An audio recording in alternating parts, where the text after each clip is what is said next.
Coraggio, fratello, che soffri, c'è anche per te una deposizione dalla croce, c'è anche per te una pietà sovrumana.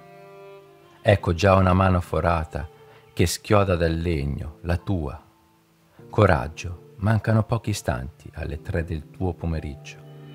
Tra poco il buio cederà il posto alla luce, la terra riacquisterà i suoi colori e il sole della Pasqua irromperà tra le nuvole in fuga.